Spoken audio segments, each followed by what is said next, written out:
Hey guys, Garrett here. Chances are your house has some sort of lap siding on it. It's a very common thing and it's a very cheap way to side a person's house. That's why you see it everywhere. But that lap siding does not last forever and there's going to be a point in time where it does need to be replaced. And I want to show you how to do that. When you are first installing siding, you always start from the bottom and you go up. But when you're replacing siding or just parts of the siding, you actually want to start from the top or the top piece that you're replacing and then go down from there. And before you do that, you want to cut all of your caulking on both sides of it and try to figure out where are the nail holes. And it should be pretty easy. Most of the time these are face nailed in and that's where you need to pry. You're going to use a pry bar just like this. So I'm going to replace this piece, and this piece. So I'm going to start with that one. Start pulling it out. I got 3 nails here.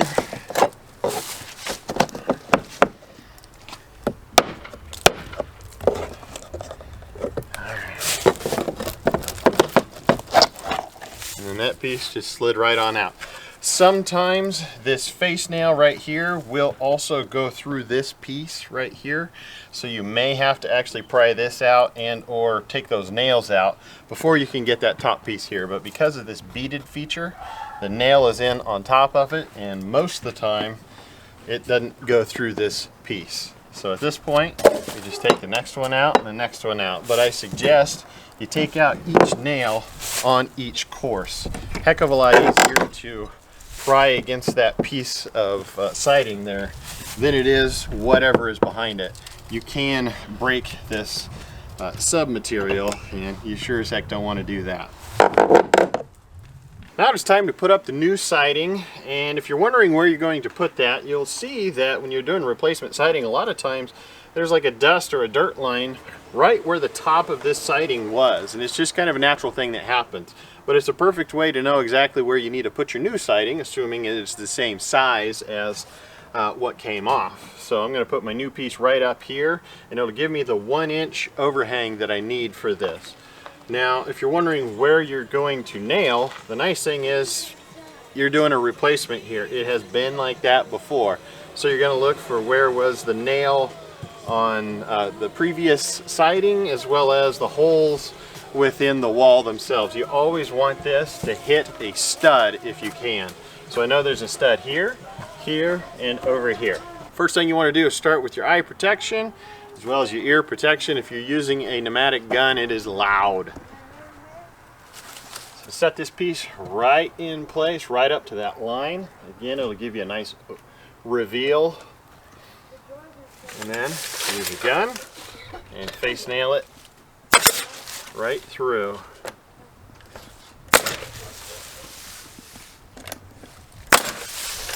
And then you just repeat the process over and over again until you're done. Now, obviously, I was doing something that was a relatively short length, therefore I could do that by myself. But chances are you're going to be doing full sticks of this, and those sticks are generally 16 feet long, so you're going to need another person. They do make little handles and jigs and stuff that you can buy to do it yourself, but just get a helper. It's a heck of a lot easier. Plus, as you are hanging all of this siding, one person can be cutting the next piece while the other person is preparing the ladders as well as filling the nail holes full of caulk. And if you are doing long walls that require multiple sticks of siding, there's a good chance that you're going to have to use one of these little spacers. Now, you can get away without using those spacers. You just leave a little gap between those 2 pieces of siding and fill it full of caulk. I always use these things because it helps protect the ends of the siding. The failure points that I always see on lap siding is actually where these things are placed as well as the face nail holes. But if you are going to use one of these little spacers, take your caulking and fill both sides of this with caulk, a good 1/4-inch bead, put it into place, and it will automatically seal the end of that siding, and you won't have that as a failure point anymore. Another quick tip, if you have a piece of siding going between 2 pieces of trim and it's just a single piece, cut it 1/4 inch less than what the total measurement is. That'll give you an 1/8 inch gap on both sides, which is the perfect amount to caulk, and it'll allow the expansion and contraction to happen. If you're using a full stick of siding, make sure to keep that little gap, that 1/8 inch gap at the trim.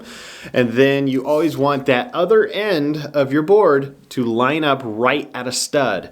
So where these things go, where two pieces meet, needs to be right on a stud. This means that you may have to cut that full stick to line up right at that stud, and that's okay. After all of your siding is up, of course, you want to caulk, and my caulk of choice is Big Stretch. It's the best one that I've found. I've used about everything, and the pro painters that I've hired in the past, that's what they used as well. Make sure you caulk everything. You want to caulk the joints wherever the siding abuts that trim. Again, you want to put it in these spacers as well. And then you want to make sure to caulk all of those nails that you face nailed. Anything that is visible, go ahead and caulk it. Once that's done, paint the thing with a really good high quality paint. I suggest Sherwin-Williams. I use the Super Paint because it's a great primer as well as a paint, and I can usually get a 1 coat coverage on it. Here's the siding nailer that I use as well as the nails that I use, the coil nails. I would suggest getting a siding nailer, especially if you are going to be doing a whole house. If you're going to be doing a whole house, it's worth every penny. Or if you're going to have multiple jobs to do, definitely do it. I bought mine used for $100, and I've used it on, I think, 5 different properties at this point. So it is way paid for itself. Otherwise new, it's going to be between $200 and $300. There's a link to the exact one that I use, a brand new one, on Amazon down in the description. Thank you guys for watching. Make sure to hit that like button down below as well as subscribe. I'll see you next time.